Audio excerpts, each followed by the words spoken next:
Hello, my name is Nadir, and today my presentation is about the nanoscale thermal transistor combat overheating. In this presentation, I'm going to go over some of the subjects, like the reason of the overheating and how its effect on the devices. And I'm going to talk about the thermal management, the advantage and the disadvantage of it, and about the thermal transistor and finding the nanoscale technology and finding the unique combination that it will help to combat the overheating. I'm going to talk about the thermal conductivity of a silicon and the lithium as well, and how is the nanoscale technology works to overcome the overheating. You have felt the heat before. The smartphone that warms while running a navigation app, or the laptop that gets too hot for your lab. The heat produced by electronic devices does more than annoy users. Heat-induced voids and cracking can cause chip and circuits to fail. These devices contain a multitude of transistors, although each one produced very little heat individually. Their combined thermal outputs is significant and can damage the device. To improve reliability and prevent temperature failure, the amount of heat output is equal to the power input. If there are no other energy interaction, there are several techniques for cooling includes various styles of heat sinks, thermoelectric coolers, forced air system and fans, heat pipes, and others. In case of extreme low environmental temperatures, it may actually be necessary to heat the electronic components to achieve satisfactory operation. Thermal management is an ongoing struggle for electronics industry, as there is currently no way to accurately measure temperature at the scale of individual microelectronic devices. Overheating is an even bigger problem for the roomfuls of servers needed in data storage. So why the thermal management is an ongoing struggle? It's because a small size helps make transistors and other microelectronic devices useful, but it fails attempts to determine which area in the device are hottest. And the mere introduction of a probe, typically larger than the microelectronic device itself, affects the device's temperature and precludes an accurate reading. As a result, microelectronic device manufacturers must rely on simulations alone to understand the temperatures inside individual devices. Now, Stanford's lead engineering team has developed a way to not only manage heat, but help route it away from delicate devices.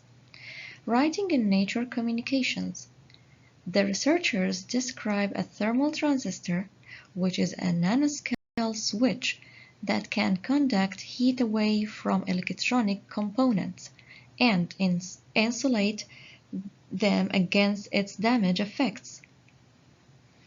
A device whose thermal conductance can be modulated in real time using an external stimulus. Researchers have been trying to develop heat switches for years. Previous thermal transistors provide too big, too small, and not sensitive enough for practical use. The challenge has been finding a nanoscale technology that could toggle on and off repeatedly, have a large hot-to-cool switching contrast, and no moving parts. Aided by electrical engineer, the team overcame these obstacles by starting with a thin layer of molybdenum disulfide. Provide unique combinations of thermal and electrical conductivity. A semiconducting crystal that is made up of layered sheet of atoms, just 10 nanometers thick and effective at room temperatures. This material could be integrated into today's electronics, a critical factor to making the technology practical.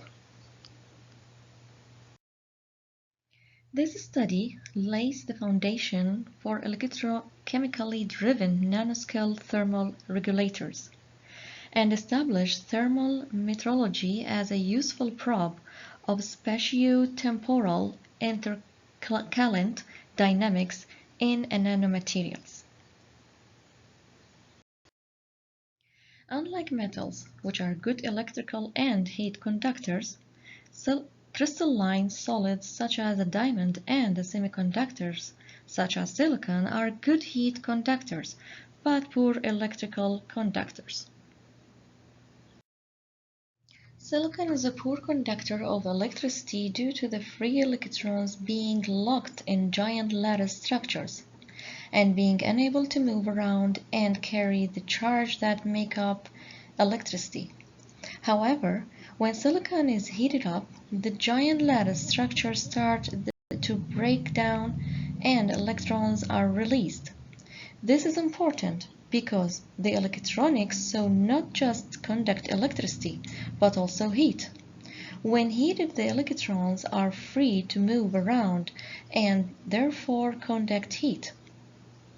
It is for the same reason that silicon becomes a better conductor of electricity the more you heat it up, since more of the giant lattice structures break, releasing more electrons to conduct electricity.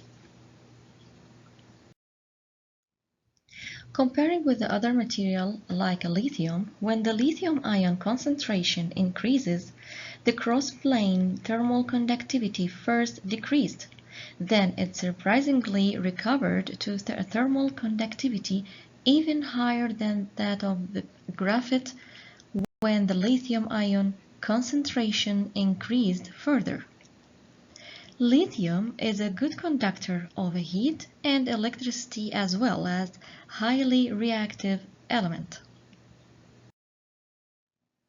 So, in order to make this heat conducting semiconductor into a transistor like switch, the researchers pass the material in a liquid with a lot of lithium ions.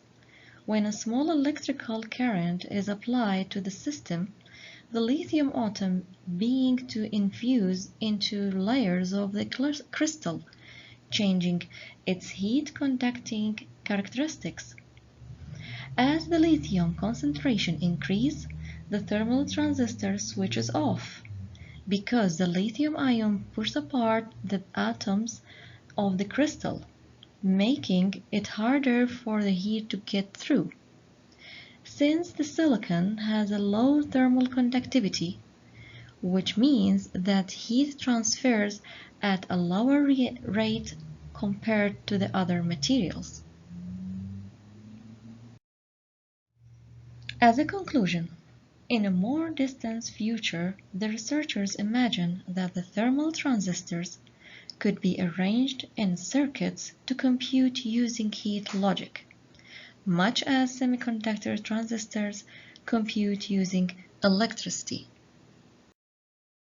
So at the end, thank you for your interesting and feel free to ask.